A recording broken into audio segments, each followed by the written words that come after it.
Space shuttles are go on internal. Roger. All systems are internal. Roger. SSL, you have a clear to launch.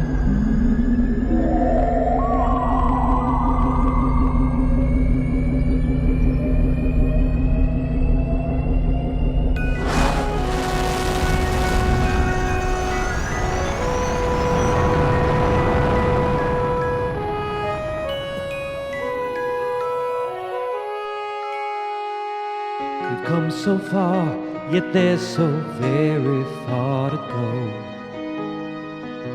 We've watched our dreams become reality. We have tasted of what the future holds in store for us, and realize that we hold all the keys. And tomorrow's filled with promise stretched forever. The future's like a never-ending theme. Maintenance fund, come in.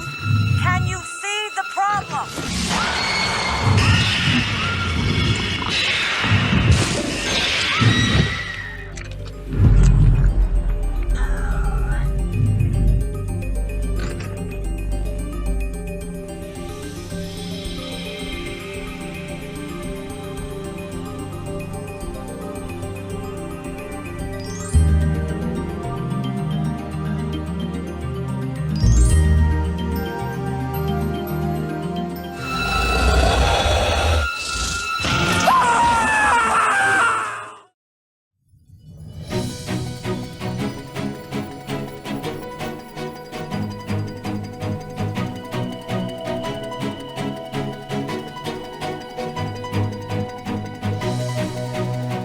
This is News Today with WDW News Today. I'm Tom Corliss of WDWNT.com.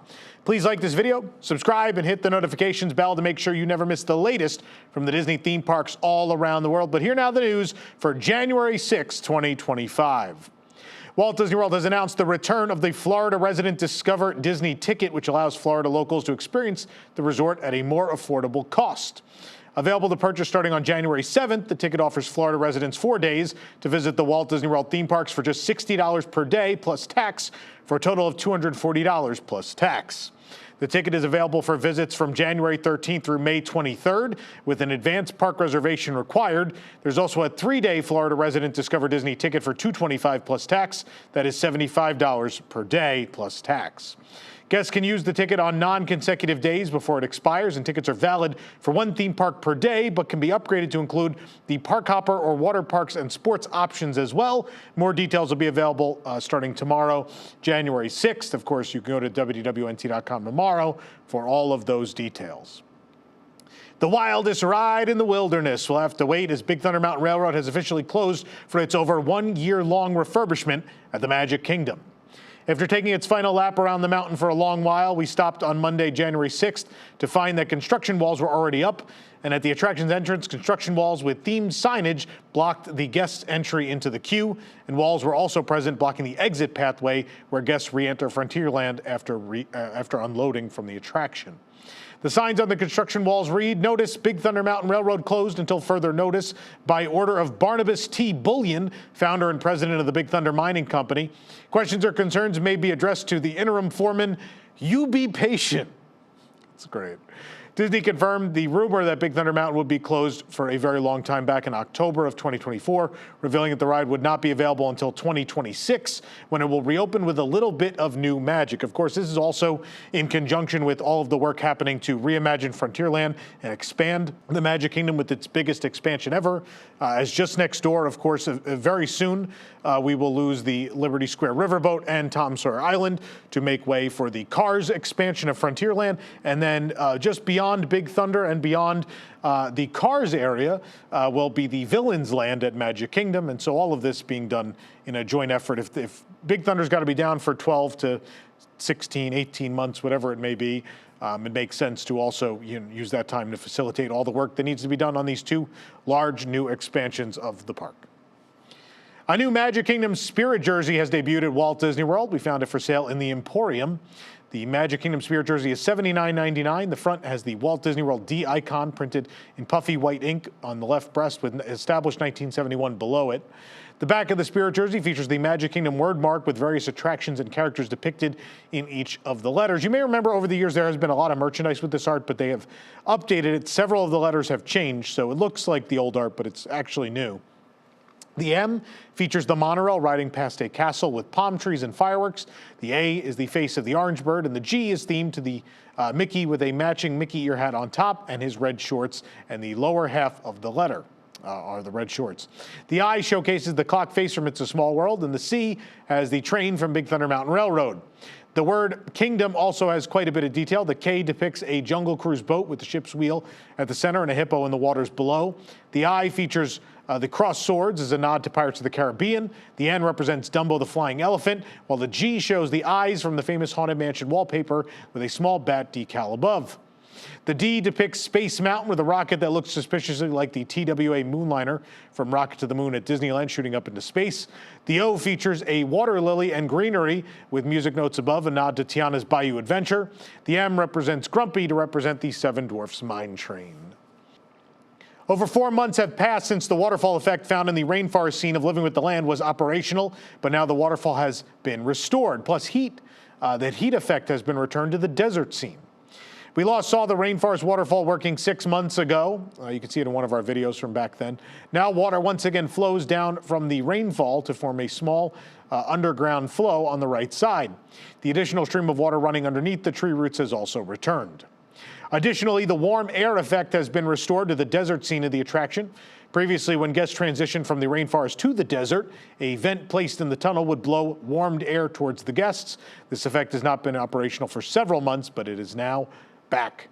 These changes follow even more updates to Living with the Land. Back in June, the brush fire scene and lighting effects behind the buffalo were restored after a long period of being broken, and the lights during the rainforest scene were also updated back in April of last year. This program is brought to you by our official travel agent sponsor, Be Our Guest Vacations. Your dream vacation begins with Be Our Guest and their concierge team of expert vacation planners. Head on over to beourguestvacations.com/WDWNT, and their team will design your next magical vacation, from the Walt Disney World and Disneyland Resorts to the Disney Cruise Line to Adventures by Disney and more. They're also able to book unforgettable VIP tours where you and your group can experience the ultimate park day. And the best part is their concierge services are 100% free. That's right. I think people said it along at home. I can't hear you. So book today. Be louder next time. Maybe I'll hear you. A new ornament featuring the park icon of EPCOT has arrived. We found the new ornament at the Creation Shop in EPCOT. The Spaceship Earth light-up ornament is $29.99. It features a 3D model of Spaceship Earth covered with metallic silver paint, and around the sides of the white base are circular symbols representing different EPCOT pavilions and attractions. Some examples include a helmet for Mission Space, global icons for World Showcase, and Nemo for the Seas with Nemo and Friends. The lights are scattered across the points of the sphere, just like they are on the real-life Spaceship Earth. It is those points of light. So this is a pretty cool ornament because it, looks just like Spaceship Earth does these days with those points of light on it. 2 new open edition Figment pins have arrived at Walt Disney World, both depicting Figment as he appeared in the original Journey into Imagination attraction. We found these also in the Creation Shop. Painter Figment is $12.99. He appeared, of course, in the arts scene of the original attraction. He's a little bit different in this case. He has a large purple bow tie and a matching beret. But the outfit in the pin matches the one for the right, except that he's traded his pot of paint for a palette. There's also the Tuxedo Figment pin for $12.99. This is, of course, the outfit he wore. Towards the end of the arts scene, there was the performing arts section where he stood in a dressing room getting ready for his next performance. Disney, we're releasing an awful lot of Figment merchandise based on the original ride, but we're still running that bad third version of the ride. Could we maybe, give him a new ride? Wouldn't he like a new ride? Would that sell even more merchandise? I hope so. A modified version of the single rider line is now testing at Millennium Falcon Smugglers Run at Disney's Hollywood Studios. Instead of a line for parties of 1, it's a test of a line of parties of 2. Groups of 2 guests can enter the single rider line at the entrance of the attraction. The line runs on the left side, adjacent to the traditional standby line, but skips the pre-show scene with Hondo Onaka. The signage for the line still says single rider, but cast members are letting parties of 2 inside as well as single riders. Disney may change the signage wording down the line if this becomes permanent, but of course each cockpit in this attraction seats a total of 6 guests. Of course, when I say each cockpit, I mean the one cockpit that the Millennium Falcon has, because of course it only has one cockpit. With guests completing the same job sitting across from each other in those 2 rows of 3. This unique seating arrangement has made loading guests into the attraction a little more complicated than some others, since only 2 groups of 3 guests can be seated in one cockpit. And to seat a party of 4, cast members must then seat a group of 2 single riders to fill the 6 spaces. Disney has previously used a single rider line for this attraction, with wait times for single riders obviously being shorter, but this helps a lot because, instead of sometimes there's not a lot of single riders there, and so if only one person goes in, it doesn't, help them as much. They're still sending an empty seat when they send that single cockpit out. But obviously, if you have those 2 seats in the back, you can pull all those parties of 2 that would be in the standby line are now getting pulled to the other side, and they're getting them loaded faster. This is a great setup, and I bet it's going to stay. The latest wave of 4 parks themed merchandise has arrived at Walt Disney World, including a new MagicBand Plus, a long sleeve shirt, and several pins. The 4 parks MagicBand Plus is $44.99. The 4 parks long sleeve shirt is $44.99. The Magic Kingdom pin is $12.99. The Animal Kingdom also $12.99. EPCOT $12.99, and Hollywood Studios $12.99. The 4 parks multi pin is $14.99. I love this art. There's other merchandise we've posted, of course, on the website already. Came out a couple days ago. It's really great art. It's vibrant and looks great. This is, I'm not a fan of generic merchandise. I don't think this is generic merchandise. I think it's clean and pretty, cool art of just representing Walt Disney World. And so more of this, please. Or if we're going to do 4 parks merchandise, 4 parks merchandise goes back a long ways, but people always love this stuff that has all the parks represented on it. More of this, and this is a particularly good look to this merchandise. After many voiced criticisms of the company, Disney has removed the AI artwork from Madame Leota's Somewhere Beyond shop next to the Haunted Mansion at Disneyland.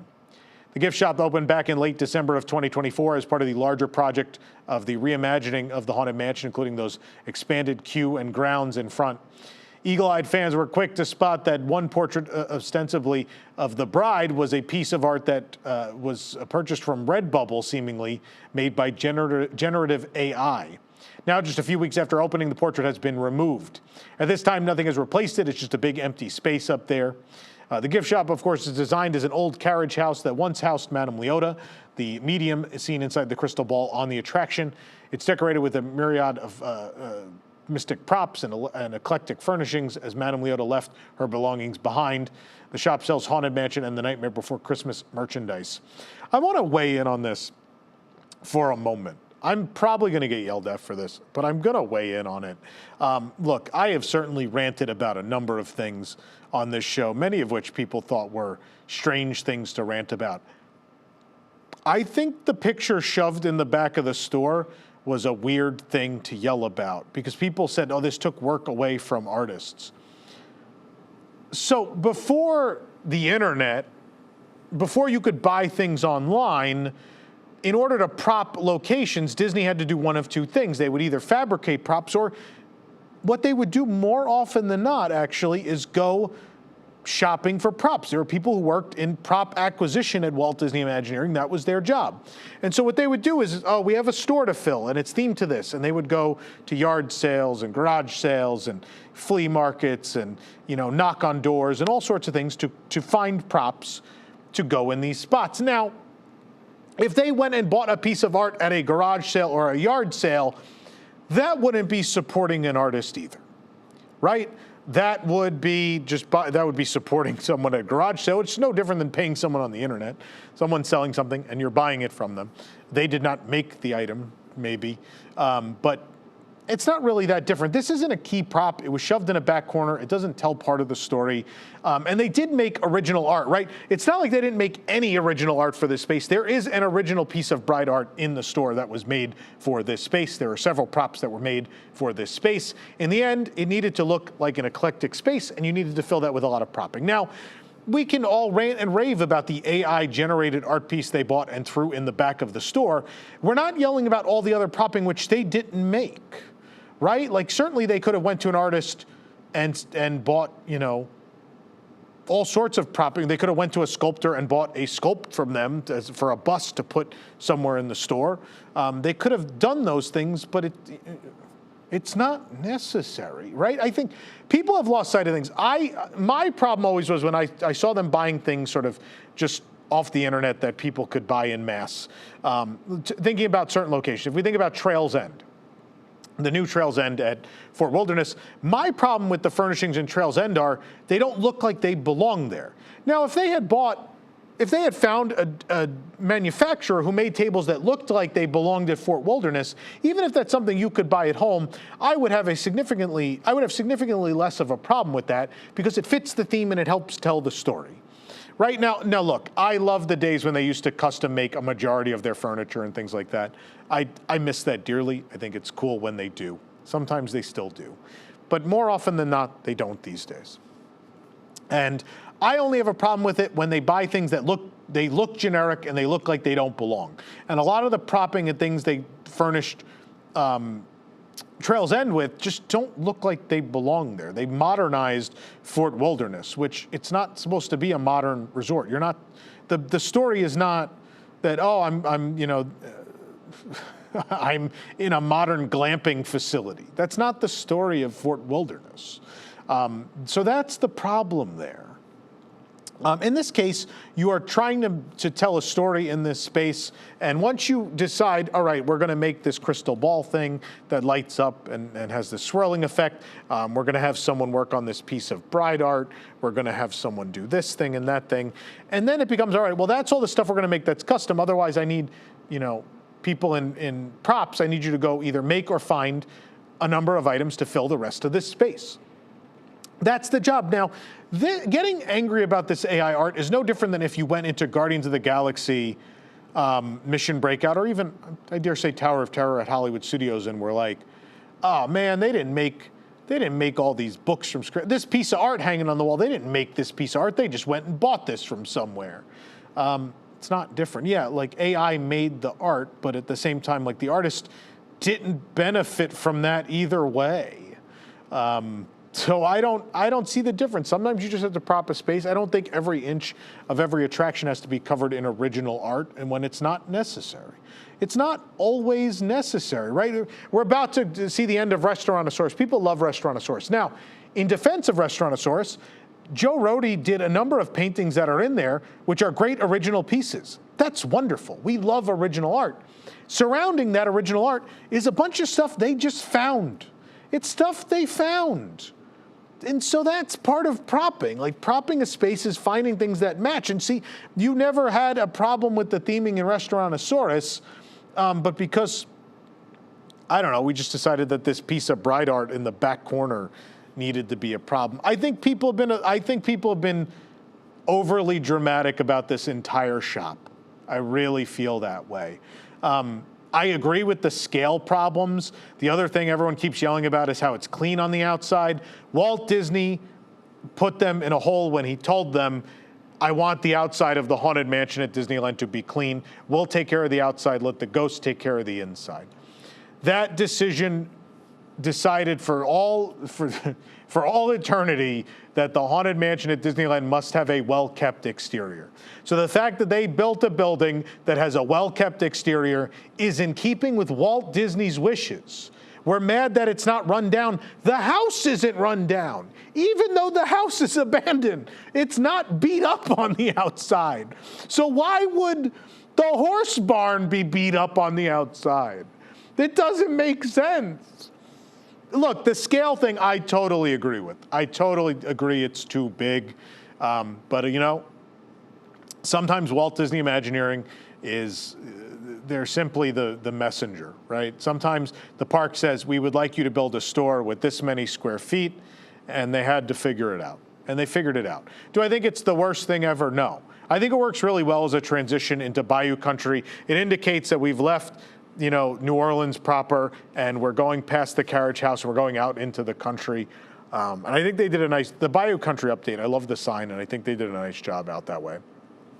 I think it works. I think it works fine. I think people are just so angry about it. Look, I know it's Disneyland. I get it, but and of all the things I have ranted and raved about, I don't think that this shop even registers. It didn't replace anything. It doesn't ruin anything for anybody. Like, I think we're being slightly over dramatic in this case. A new Haunted Mansion Bride souvenir sipper is coming to the Disneyland Resort this week, confirming previous rumors that the attraction will be receiving a new bride. The new Haunted Mansion Bride sipper is a ghostly shade of blue and stands solemnly while holding a candelabra and a bouquet. A black pinstripe strap is attached to either side of the sipper with various Haunted Mansion motifs running the length of it. The sipper will be available at the Golden Horseshoe and Harbor Galley starting January 8th and later at Stage Door Cafe starting January 14th, according to the Disneyland website. It is priced at $35. That might be something to be upset about. That's a lot of money for a sipper. We previously reported the rumor that alongside the newly expanded grounds and that new shop, the Haunted Mansion would also get interior updates, including a new bride. According to sources, the new bride will reportedly have a window behind her with projections in it. Another hint towards the new bride was that original piece of art that did debut in Madame Leota's Somewhere Beyond, which we showed you several weeks ago. We shall see when the Haunted Mansion reopens if it is, in fact, this new bride that's been rumored on January 18th, 2025. That's when they say it's going to open. I hope they're not going to be delayed. There are other rumored changes coming to the attraction. We're not sure just yet. I don't want to talk about them yet because I don't know yet.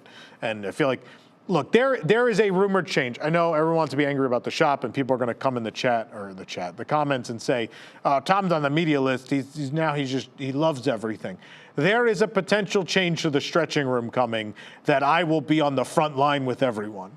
Something to actually be upset about, I believe, in the case of the stretching room. But I'm hoping it doesn't happen. We'll see.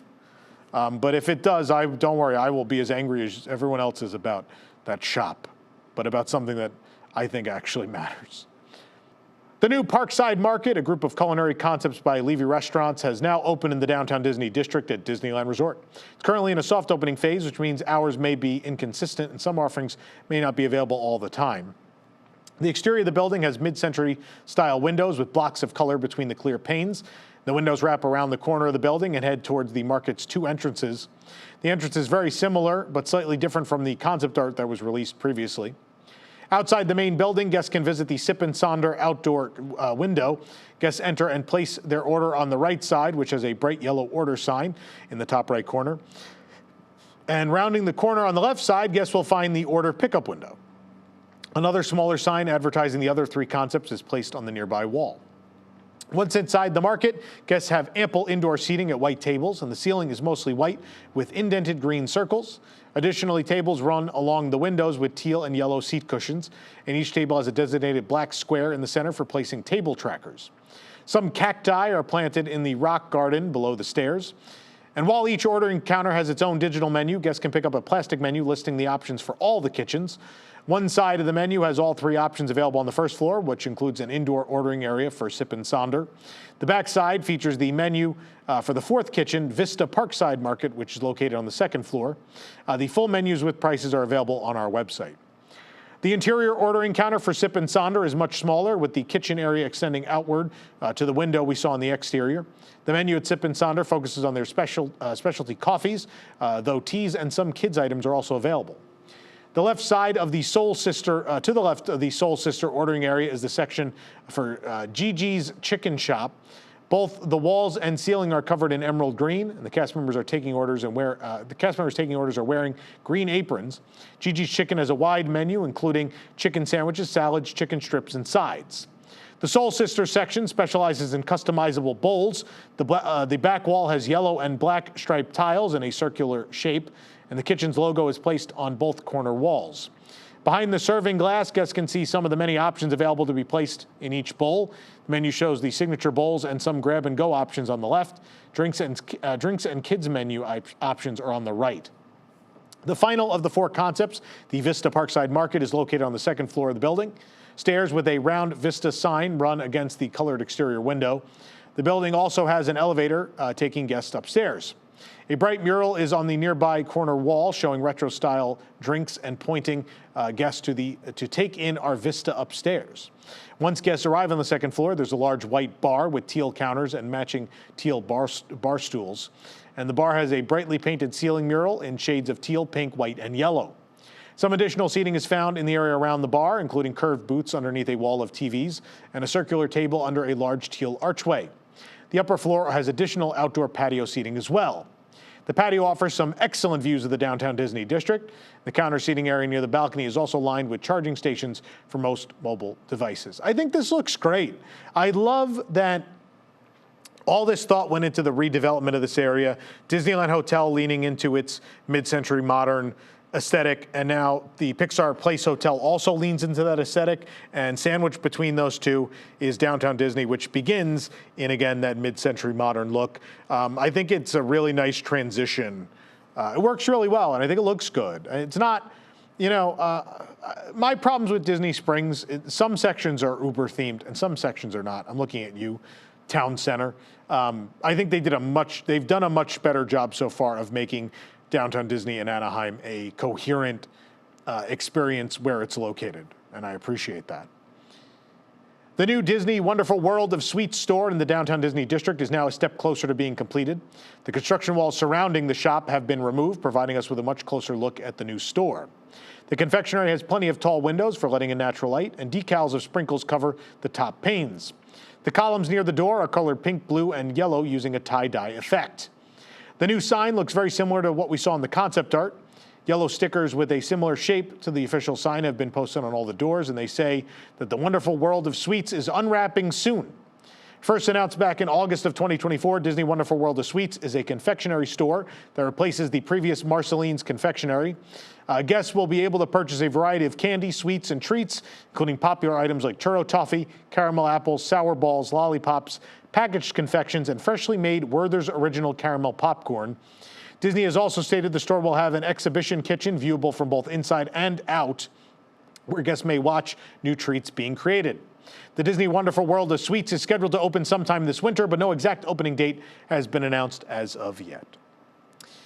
For the absolute latest on these stories and all that didn't make it into today's show, be sure to check WDWNT.com and follow us on all your favorite social media platforms.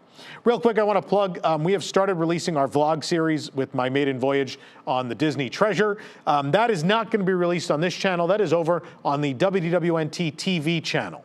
This is important because moving forward, all of our vlog content is going to that channel. So if you like the vlogs where I take you along to the parks, whether it be or on the cruise, if you like those videos, you're going to want to go subscribe to the WDWNT TV channel. The easy link to that is WDWNT.tv. It'll take you right there.